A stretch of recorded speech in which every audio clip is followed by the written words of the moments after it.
Happy Sunday evening, Lions of Liberty family. Welcome to Beyond the Lines, with the podcast for Lions of Liberty. We're a dedicated 501c charity. We take veterans and first responders out for fishing trips and other outdoor adventures to promote mental health, PTSD, or just a moment to reset. I'm your host, Mike Stevens, tonight. Tonight we have Scott Bacon from Lions of Liberty on the line with us, and we have a very, very special guest, Mr. Tim Gates from Skeleton Key Marina. How's it going, Tim? Wonderful, Mike. How are you? Fantastic. Tim joins us because I got to know him over the last year or so because my boat is over at his marina. It's a place where Scott gets a lot of gas. And turns out Tim's an okay guy. He's a supporter of the veterans. He runs a hell of a marina over there. And we just wanted to get a chance to get in here and talk to, you know, local businesses, folks that are out there doing the damn thing, Tim. Um, can you tell us a little about where you came from? Because I think it's an interesting story. A northern boy like you coming into here in Hudson, Florida, of all places, and running a marina. Yeah, so I was actually born and raised in small town, farm town, North Dakota. Spent 18 years there. Graduated high school. Went to college in Minnesota. Um, Met my beautiful wife. After college, I moved back to North Dakota for a career in law enforcement.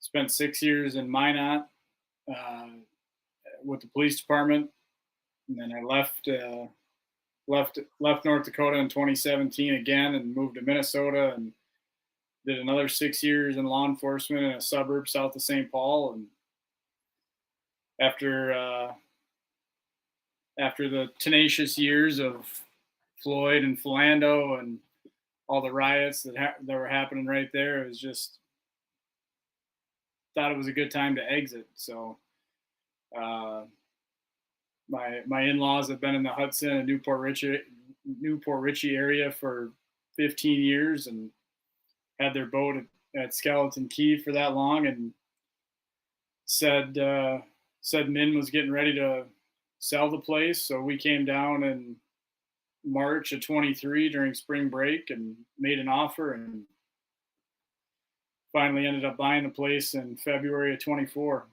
Oh, nice. Wow. So gotta say though, sorry to jump in here, Mike, but I heard the words "my not." So are you a glutton for punishment up there or what? My not? Why not? My not? Why Why not? See, I'm not? an Air Force boy, so kind of know all about my not. Yep. No, I mean, for me, like I grew up there, so my not being in the northwest corner of the state, I grew up in the southeast corner of the state. Just, I grew up in the 30 below and 40 below. Yeah, wind blowing, all that good stuff. So were you a hunter up there, or Oh, any hunting? every from September when pheasant opened to January Yeah. when it closed. If I had a 5-day work week, I hunted the other two, and if I had a 4-day work week, I hunted the other three. Very nice. I know the pheasants up there, they're flying all over the place, and Oh, they have a great population up there, good hunting. Still it's like to get up it's there again to go hunting again. it's God's country.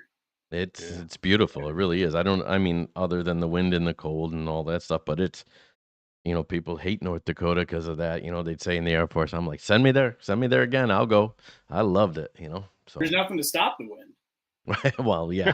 You know, There's when no I structure. when I moved to Minnesota, I had partners that would make fun of me. They're like, "Yeah, you could watch your dog run away for a week." I'm like, it's not that. It is that bad, but Right, yeah. Long as it wasn't really, long as it wasn't winter, you're fine. I mean, that makes it really cold, really blowing, but again, it's still that transition. When I was younger, you could take the cold, you could sit around with the cold, you could do all of that stuff, but as I get older, and I'm sure you're witnessing it now, your old bones are creaking and all that stuff, and you're like, "Hell, get me out of here. Get me out of I here." have I have vowed off pants. I never I've worn pants one time since I've moved to Florida, and that was to the bank to buy this Mhm. place. I, Right, right. I'm done. I got when we first bought the place, we were having an issue with the forklift, and it turned out just to be a little relay that we should have checked first, but we didn't. we're out there working, and Brandon's out there helping me, and another one of my customers. Or it's like, I mean, upper 40s, lower 50s with the wind blowing, and Brandon's standing out there just. Yeah. Yep. Yeah. I'm like, what is wrong with you? I'm out there in shorts and a t-shirt, and I'm just fine. He's Florida boy. just, Yeah.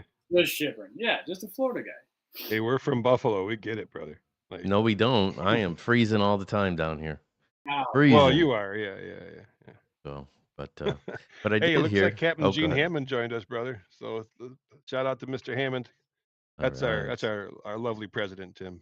Captain Gene. Ah, He's how you doing, Gene?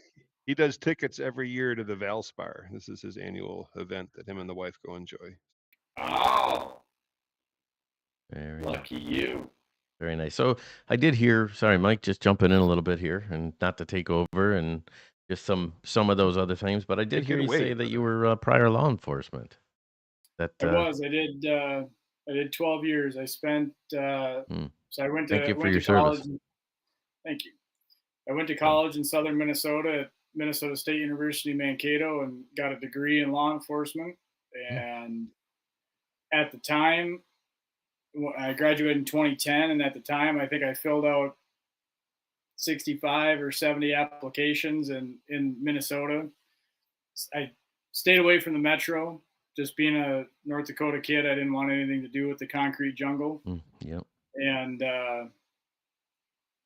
at that time, the oil boom in Western North Dakota was really popping off, and every agency in the western side of the state was hiring. So I went out, and I don't know if they still do it, but there was a test that you could take in North Dakota that got sent to several different agencies. So I took that test and interviewed in Grand Forks and Bismarck and Minot and with the Highway Patrol. Minot was just the first one to make an offer. So I took their offer in mid 2011, stayed in Minot from 11 to 17, and then went over to Minnesota to a suburb just south of St. Paul called Inver Grove Heights, and then I was there from 17 to 23. Yeah. Just go ahead, Mike. Sorry.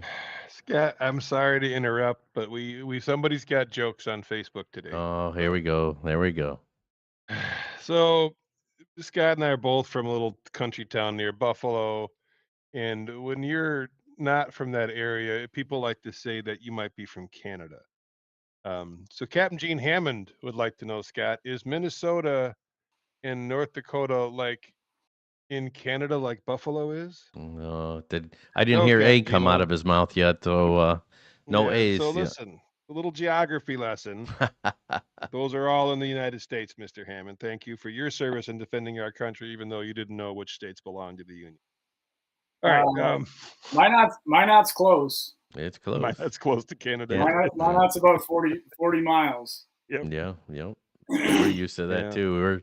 That's We're 40 literally miles, just yeah. across the bridge, 20 miles. Yeah. So, yeah. Everybody likes to throw that in there. Captain Gene seems to be the only one. So, Amazing. So you law enforcement for 12 years. I did hear you mention the riots and stuff. There was a tough path there for law enforcement. I think it's gotten a little bit better in the last 3 or 4 years, but that was a rough go for the boys in blue. One of the main reasons we call it Lions of Liberty, as you can tell, we support the fire, the police, and the veterans here with our thin line flags. And yeah, man, that was not the most high prestige job to have there for a while. I mean, when we were growing up, it was, wow, look how cool the cops are, right? I mean, it was especially being so close to it. Mhm. It was an experience. We were, the Floyd riots were central to Minneapolis. I mean, felt nationwide. Sure. The city that I worked in, we responded to West St. Paul, which is, it was Inver Grove, West St. Paul, and then St. Paul. So we went to West St. Paul and staged and did some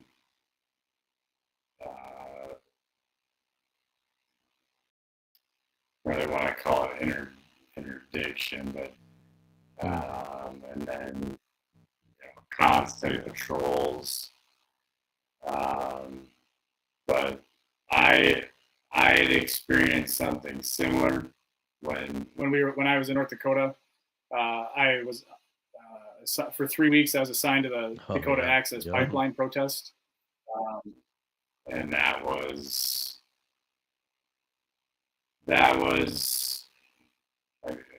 during level with the team, and not just on a regular patrol basis. But I mean, that was when there's only over our overnight shifts, there was maybe 15 or 20 of us at this certain road that we had blocked off, that over the winter really didn't matter because the egress that we were using was a bridge over a river, and then in the winter the river froze, so there was no intermediary between us and them anymore. Right. But overnight, when there's, like I said, 15, 20 of us on this bridge, and then all of a sudden you see 4,000 or 5,000 people marching at you. Yeah. Shit gets real quick. Oh yeah. Well, and it's got to be different, and I don't think people understand how, it's when you're in the military and you're fighting an enemy that you're supposed to fight, and there's a battle lines and things are clear, right? But in a situation like your police officers get stuck in, these are your friends and your neighbors and the people that you serve and protect, and they're marching toward the bridge, and you're hoping that they're going to be peaceful, and you're hoping that they're going to act right. But it's got to be just a total mind screw to think that, man, I might have to intervene, and these are my neighbors. I mean, And a lot of stress. we had so the people that were funding the Dakota Access Pipeline were, I mean, all in for us. They had actually, when we were first going in to try to push them out of the main camp that they had established over this bridge, we depleted all of the less lethal munitions that we had. So the DAPL funding people flew their plane to DefTech and loaded their private jet with 40 millimeter and pepper ball rounds and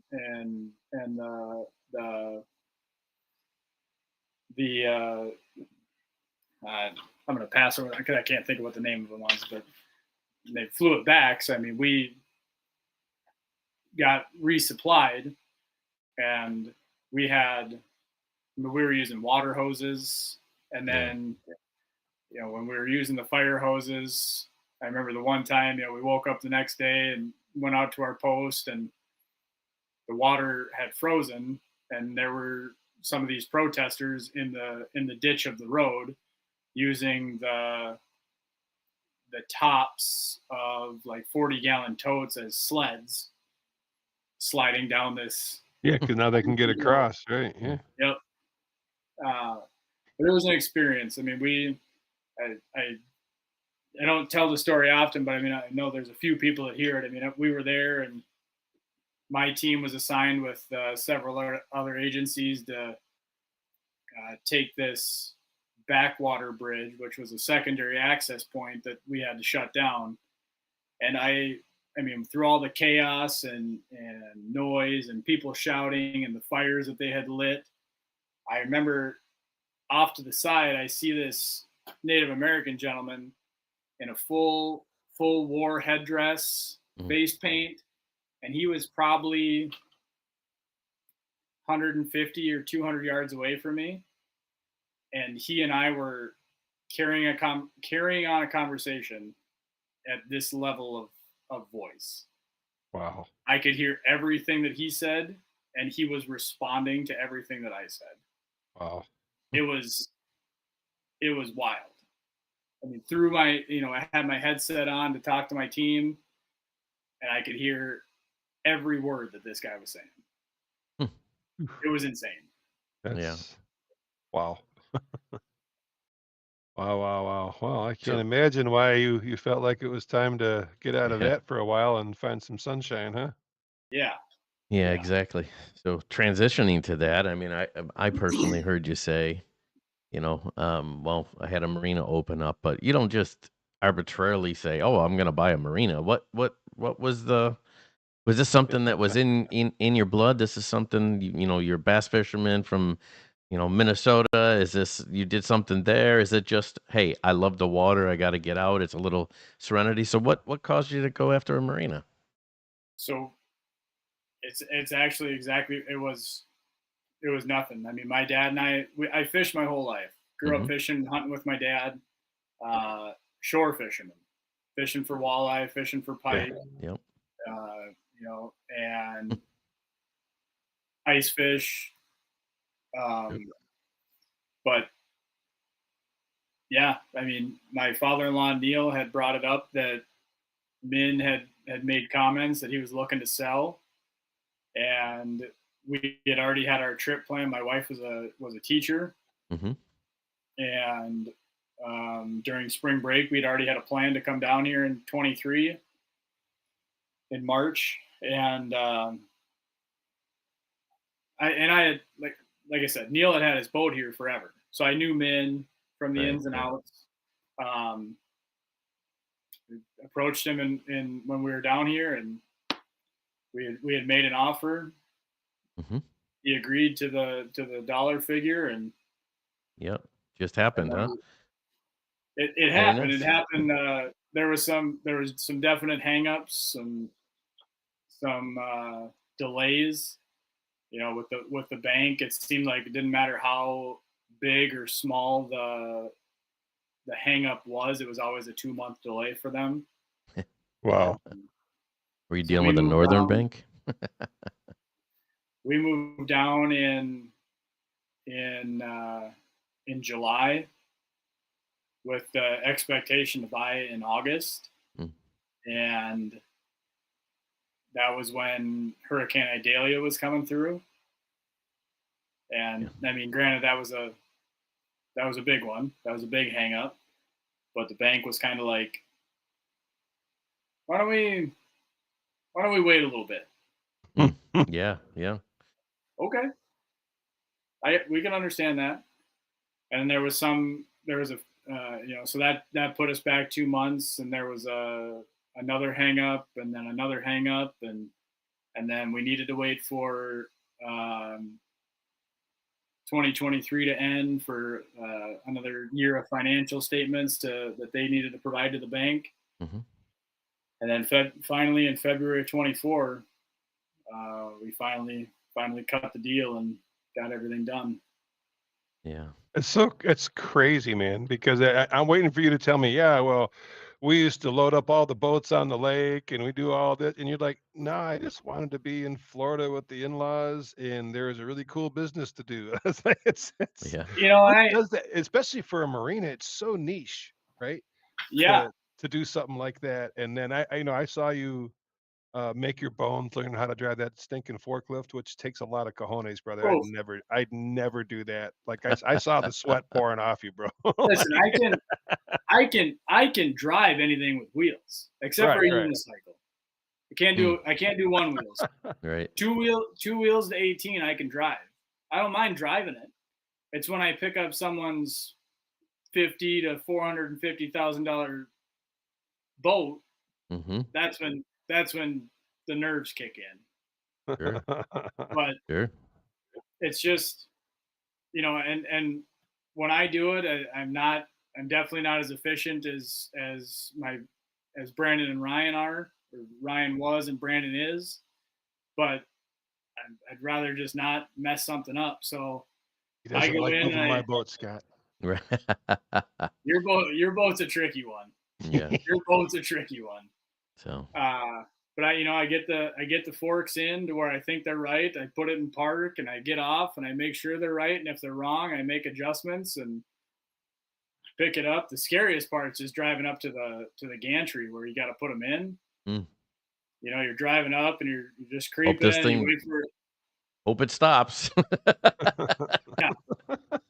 yeah. So. But So, I just picked up a 2025 35-foot Mar-Lago the other day, and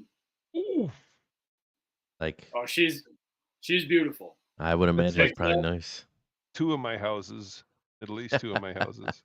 picked it up, got it out, flushed it, tucked it away. Oh, wow. Wow. So with that, sorry, Mike, just a couple more questions. So now it's February of 2024, and you finally get that marina. How many months later was it where you went, holy crap, I own a marina now? Is that like immediate in your head? You're like, holy crap, Or what's the did next closing steps? take so long? Yeah. So When was that? So we closed on Friday, February 16th, and Friday, February 17th, when I came in and sat down in this chair is when shit was like, oh, man. Yeah, right? You're like, man, it's I mean, real. Here we go. I say it with all due respect, but I was just a dumb cop.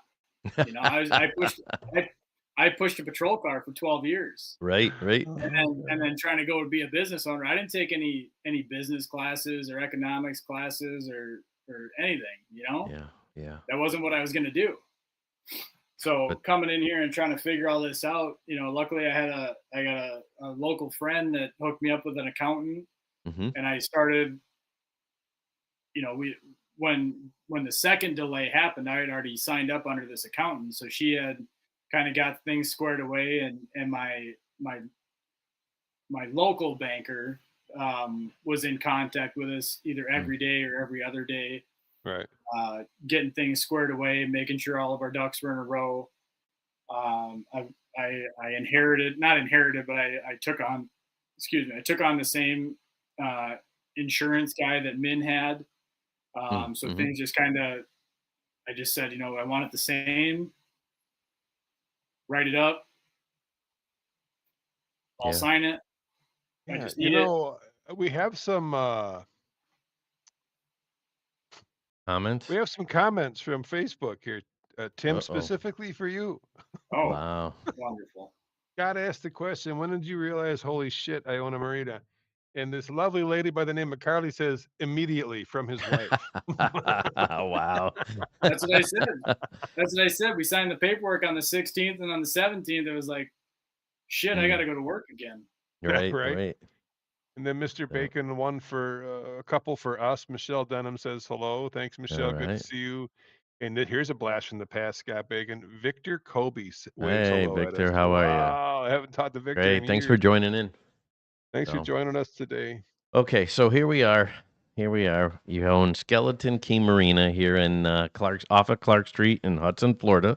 For those of us that don't know, for those that on the show that don't know, so what does your shop offer here? Are you a full service shop? What do you got going on there? So we do everything except for mechanical work, and I have very excellent people that I farm all the mechanical work out to. In-house, we've got kind of a niche and a specialization in bottom paint. Either fiberglass hulls, the last few that we've done, the tri-tunes that we've done, and then obviously the storage facility that we have, where we have capacity for. We just built a couple more racks, so I've got capacity for 106, 82 dry and 24 wet. Okay. Rec 90 fuel on the dock, ready for you. And then inside the shop, we've got basic safety equipment as far as life jackets, flares, air horns, very, very limited selection of mechanical parts. I do have several varieties of fuel water separators and bilge pumps, fuses. Mhm. Hey, Tim. Another guest wants to know: is Skeleton Key still a power pole dealer? He needs a new control board. You are. Yes, sir. We are All still right. a power pole dealer. We can order, install, get replacement parts. Hmm. We do everything through PowerPole. Yes, we do. We are still a PowerPole dealer. Apparently, And apparently, Captain Gino is sitting on the 19th hole watching the show. So that was from here. So you have some yes, fishing gear there and all that stuff too. Some. yep, we have some rods and reels for sale. We've got tackle, Mhm. hooks, fluorocarbon weights, some of Yep. the larger Rapala trolling lures, Yep. um, frozen bait. Frozen The bait. whole live bait situation is, I just haven't figured out the logistics of it yet. Gotcha. Um, you know, Yep. getting it, keeping it alive, Oh moving yeah. it. When people come in and ask, and this isn't, not a sponsored plug, but I mean, we send everybody to Cooper's. Yeah. Local They're open, place. You know. they're open at 5 o'clock in the morning. Yeah, Well, they're we do They have run some, the, with that too. We do have one of our veteran friends that listens and contributes down at Newport Richie, Rusty Bucket. So, we could right. always send some down there too. And a lot of the people, my customers especially, it just depends on which direction they're coming from. Yeah, Yep. exactly. And I have sent people to the Rusty Bucket for bait if they're coming from the north or from the Mhm. south up here. Um, the cool thing about our industry, though, man, is that you really meet some awesome people. Like, Exactly. if you're going out of Port Richey, you're crazy if you don't stop in and see Bill over at the Rusty Bucket and George, right? Absolutely. If you're down south a little further toward Anclote, we got a buddy of ours down there. I don't know if you ever met Jake Stockwell. He's from Get Bent Live Yeah. Bait. Uh, I've seen the boat go by Yep. every day Jake's this week. him and his wife are fantastic people, right?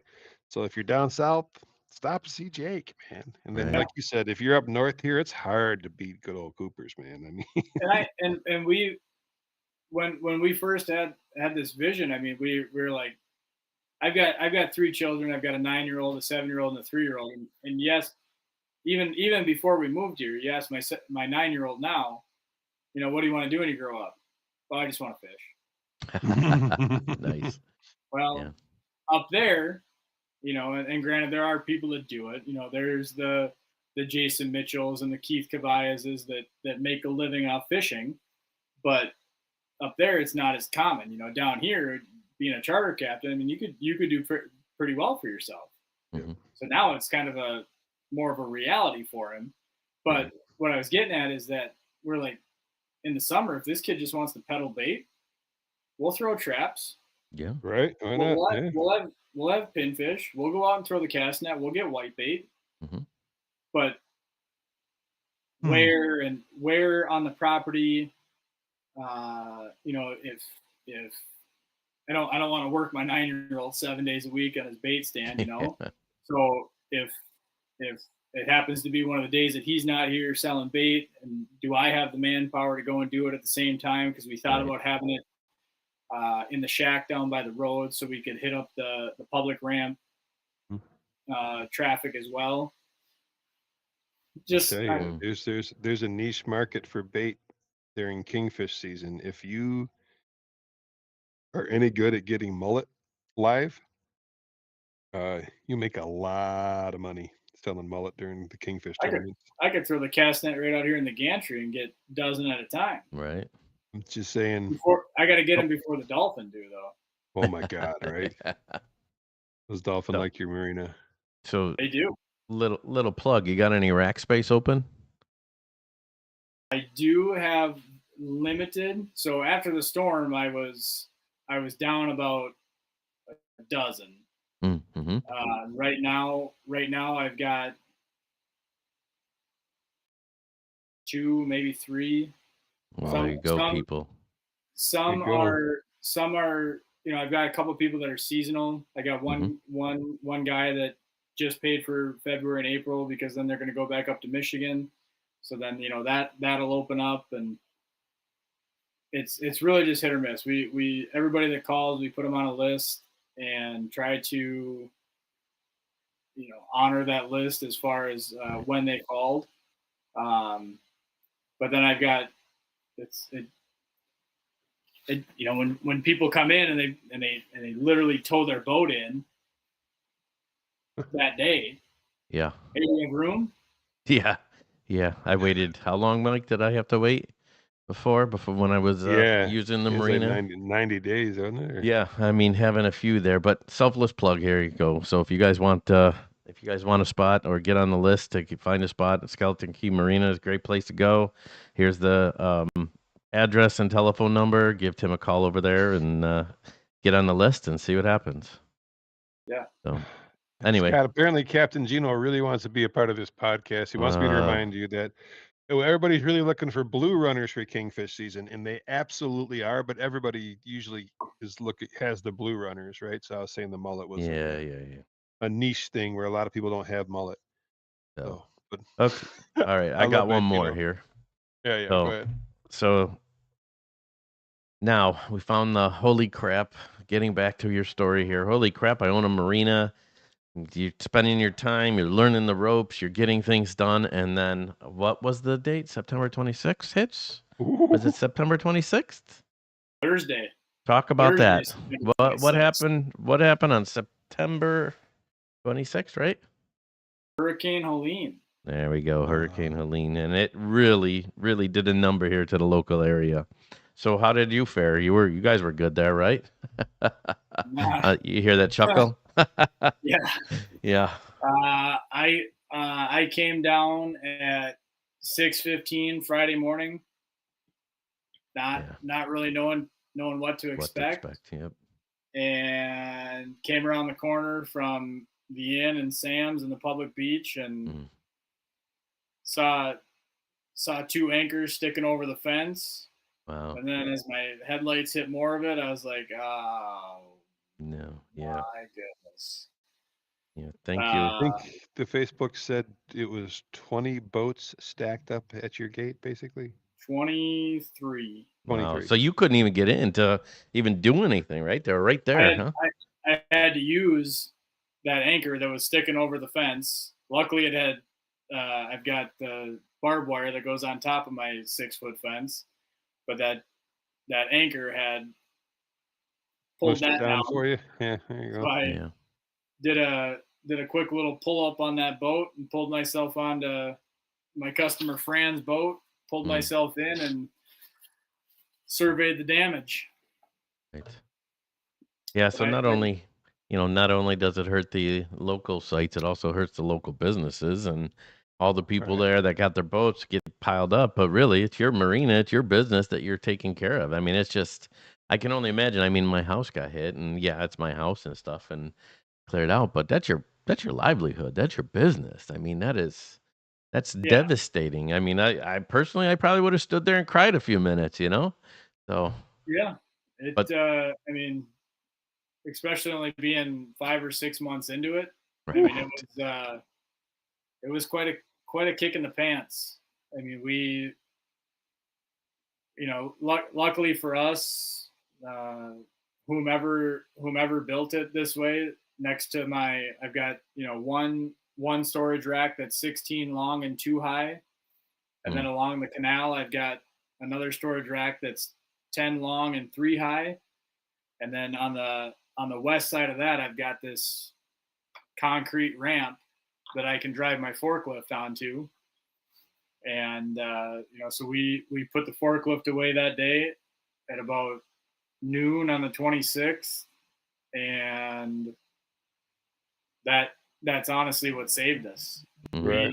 When we came in the next day, like I said, I got here at 6:15. I sent a text to Brandon and Ryan, my 2 employees at the time, and said, wake up and get your butts down here. Then I called my father-in-law. He came down, and thank God he's a decent mechanic in a past life, and climbed under the forklift with a wrench, and I went under there with him, and we made a mark on the engine or on the flywheel, and he spun it around manually and made one full revolution. So we knew there was no water in the cylinders. And Mm. he said, grab the key and fire this bitch up. We got work to do. There you go. So we you just- were. Oh, go ahead, Mike. Sorry. No, that's I all was good. just saying. So then that's Thursday. How long did it take you to get cleared? I mean, I'm sure it was a few weeks, right? So we put all the boats away in 2 days. 2 days, That wow. I didn't want to say that out loud. That was That's- incredible. Wow. Like- Yeah. So we didn't have to, but we did. So like we drove the forklift down from the hill, and first thing we did was put all the racks back, so we had places to put the boats. Mhm. And then just started at the front of the pile, started putting boats back. The first day we picked up and put away 17, and whether that was just simply getting the forks under them, or a lot of them we had to sling. So then you gotta hook up the back, pick up the back of the boat, get the sling under it, put it down, hook up the front of the boat, pick it up, get the sling under it, put it down, and then hook the slings up, and then pick the boat up. Mm. So we got, like I said, we got 17 the first day, and on the rack. So anything that was on a second or third rack was fine. And I only had one boat out of 24 in the wet slips that sustained any damage, and the only damage on that boat is the anchor guide. It's right out the back door. The anchor guide actually lifted up and hit the awning. That's 8 feet above the deck. 8 feet. Wow. So like when I go out the back door, my feet are at a +5 tide. Okay. And that awning is another 8 feet up. Good and God. that anchor guide hit that awning. That's insane. But on the rack that's between me and in on the Gulf, we had 8 boats from that rack go forward. They they floated and lifted up, and a couple of them had smashed the boat next to them and actually wedged themselves in the rack. One of them lifted up and turned and sat back down on the rack and was wedged between its T-top and the bunks. And then 2 of them completely made the jump through. One of those sat on the grass between the bulkhead and the rack, and then the other one actually jumped into the water, but ended up landing on dock lines from sailboats that were in the water. Oh my Lord. So, I mean, one of the first things amongst the many that we did was quick go and put a plug in that boat so it didn't sink or take on any more water than it already had. Yeah. Well, what I was getting at is that those boats that went through, we couldn't reach them with a forklift to correct them. Nope. So on Friday when we were picking up boats, my father-in-law had called a couple crane services, and the first guy, my father-in-law is now in the concrete business and puts up ready-mix plants in a portion of the country. So I mean, he's aware of cranes and how big a crane we needed. And the first guy, I mean, he wanted $9,500 just to show up. And I was like, well, call the next guy. And the next guy, I could say business names on here, right? That's not Sure. a big deal. If you're, We're a charity, man. yeah. I mean, good. we called Gator Crane out of Tampa, Yeah. and that guy, for the work that he did, he wanted literally a small fraction of what that first guy wanted. Wow. So Friday we picked up 17, and when we called that guy, he was actually in the neighborhood next to us doing work already. He goes, I can be there in half an hour. Wow. That's awesome. We're like, we don't have the gate cleared yet. Yeah. So the next day we picked up the last 7 boats and got the gate cleared. And he said he'd be here at 11. I think he drove in at 11:02. dropped the outriggers, and four of the 8 boats he just corrected. He hooked up to the front, and we got the forklift under, and he just kind of scooted them back onto the forks, Nice. and then we positioned them where we wanted it to. And then 2 of the remaining 4 needed to come, or 3 of the remaining 4 needed to come all the way up and over, just from where they were positioned. Listen, man, I'm gonna tell you, as somebody who calls Skeleton Key Marina home, and I have for a number of years now. You know, you always get concerned when there's change, right? And Min was a friend of mine, yeah. And wasn't sure about this northern fella, even though I'm from the north, coming down here. But man, what you did in not only the recovery effort, right? I was proud to see what Hudson did, right? They came out and supported the hell out of you, which spoke volumes to me about your character, because you handled your business so professionally. And it was just good to see friends and neighbors gather on there. And brother, you could have just said fuck it and bailed. Excuse me. See, now I'm cursing on my own podcast. Hey. Yeah. Bleep, bleep, At least bleep, that bleep. wasn't the first one. It was pretty amazing. And it spoke a lot about your character, the way you guys hung in there, and you stuck with it. And now you're celebrating your anniversary here in the community last month. And I'm really glad we stuck it with you and got to know you better. And we appreciate that. We appreciate the people that have stuck with us, and I've got several customers that and then just said, we're coming back. Boat's got to get fixed. Keep taking the rent. We want to hold our spot. Right. This is where we want to be. And of those, I think I've got 4 or 5 that are that specifically that I'm talking about, and I know that 4 out of those 5 are. They should be back next week, and then after that, we'll really be back to capacity. And as soon as today we got a wonderful Saturday and Sunday. We got a great break from the wind. Yesterday was a little cooler. Today was beautiful. A lot of people go out. It's really starting to come back. And as far as a business aspect, we've had obviously some. We lost October, November. It took us 7 weeks to rebuild, to even mildly open at somewhat of a capacity to still put boats in the water and service people the way we wanted to service people. And today, actually, my electrician from Ash Electricity came in and installed the final 2 shore power poles that got damaged during the storm. After today, I think we are literally recovered. Nice. Yeah, a lot of work. Just 2 real quick things, and I feel okay talking about this because I already ran it by you. Lines of Liberty, we kind of slowed her down a little bit after the hurricanes, right? Nobody needs to be messing with giving money to charities and stuff, because we had plenty of homework to do, right?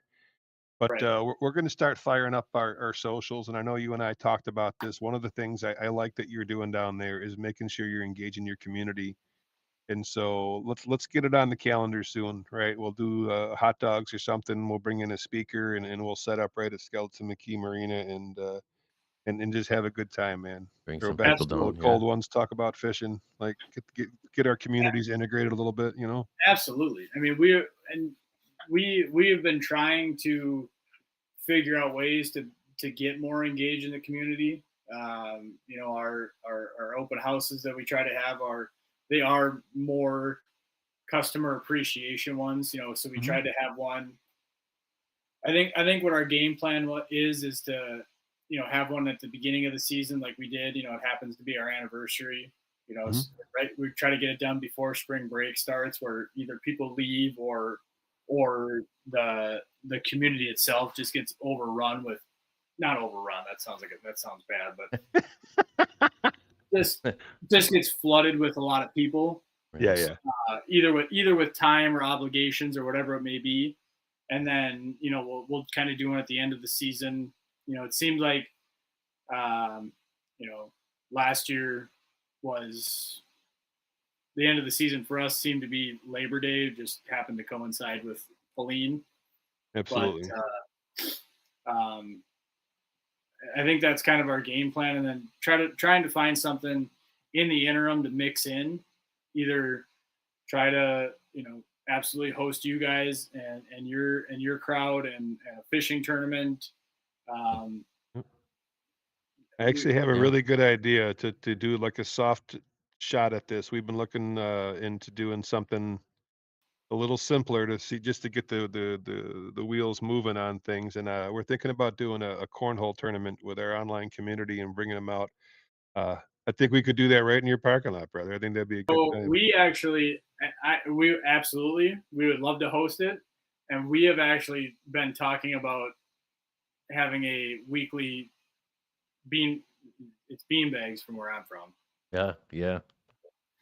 We've been talking about having we'll have to put a beanbag / cornhole tournament, just so everybody knows what we're talking about. Right. Oh, maybe we can have like Skeleton Key versus the Yeah. Lions of Liberty guys. We can get Ooh, there all we fired go. up. Take some side bets. We want to have a league. We want to have a man. weekly league. When we moved back to Minnesota, going back to my past a little bit, when we moved back to Minnesota, me being a farm or not from a farming community, I wanted nothing to do with living in the metro. Mm-hmm. I didn't want to be. I worked in the concrete jungle. I didn't want to live there. So we found this little town, beautiful little town, Vermilion, Minnesota. Shout out to them, the VPM, and everybody in it and in that community. My wife and I played beanbags every Tuesday night at the bar, and it's just what a time for just get a sitter for 3 hours. It was, like I said, there was one paved road in this town, no stoplights, couple stop signs here and there, but we'd walk uptown, have a few drinks, play beanbags, walk home, pay the sitter, go to bed. It's just something to do on a Tuesday night of all nights and just have a good time. Absolutely, So man. Us hosting that here, I think, would be an easy thing to do. Like you said, Mike, we've got the room. Yep. We've got the facilities to do it. There's restrooms. I know I've been talking about it for a long time. I'm working on the liquor license thing to have. Snap. Whoa, snap! We heard it first here. There we go. Have beer and sealed drinks, I think, is the verbiage in the statute. So Nice. There we go. It's something my wife and I have been talking about for a long time, and she literally just brought it up last week that we could maybe start doing it again. Very nice, very nice. So unfortunately, we got to start the wind down process here, and I would be remiss if I didn't circle back to this, Tim, and that is I'm really glad to meet you. I didn't know you were the fireman, to be frank with you. So policeman. Or excuse me, the policeman. I'm sorry. There's someone trying to call me right in the middle of the podcast. Easy. Wow. The policeman. And so obviously you're right on brand for us, which is even better. But man, I know I read a little something here from your family online about how much happy they are watching you ride out to this job every morning instead of worrying if you're going to come home at night. So Yeah. the hell of a thing you're doing. What a great way to change your life and take control of things, brother. So we're happy to get to know you, and we got to do this again, Scott. I think we could have Tim back and absolutely talk about some more stuff. So one more time, Tim, how can people get a hold of you? So the phone number is there. It hasn't changed. I think since probably the life of the business, 727-868-3411. My email is simply tim.skeletonkey@gmail.com. Okay. And our social medias are Skeleton Key Marina. And as I mentioned off the air earlier, that if you ever seen anything funny Anything that has music or a video, that's all my wife. She does all of that for me. Right. You ever Right. see anything that's just a text? That's me. Let's see. Yeah. Yeah. Isn't that how it always works out? You always have And, somebody in the background that's helping you out there. and Yes. there's a Cindy Minahan that says hello. That is my mother-in-law and my business Oh, partner. very Oh, hey, nice. Cindy. Very nice. Well, She's thanks for joining us tonight. So, her and Neil, her husband, my other business partner, were at the Homestead race today. Not quite the Valspar, but they were at the Homestead race today. All right. All right. nice. Enjoying their time in the South. Great. Fantastic. Her unfortunately, her driver had a little bit of a blow up and didn't finish very well, but I'm sure Mm. she was still happy to be there. All right. Now I got to pay the bills for just All a right. second, Good. Tim. So, all right, ladies and gentlemen, thank you for joining the podcast tonight. As always, please follow us at lionsofliberty.org. Make sure you're checking in on Skeleton Key Marina there in the Hudson. Guys, follow us on social media. We have TikTok, we have Facebook, we have the YouTube channel. Make sure you like and subscribe. And if you watch the video to the end, it helps the algorithm. All the funds that we raise for Lions of Liberty goes right back to funding the veterans and first responders and getting them on the water. Nobody here is paid, so we can't do this without you. So one big shout out. If you can't do anything nice, there's a nice big fat donate now button on the website. Every dollar counts. Thank you again for joining Beyond the Lines. Thank you, Tim. God bless you. Scott Bacon, we'll catch you on the next time. All right. Good night, all.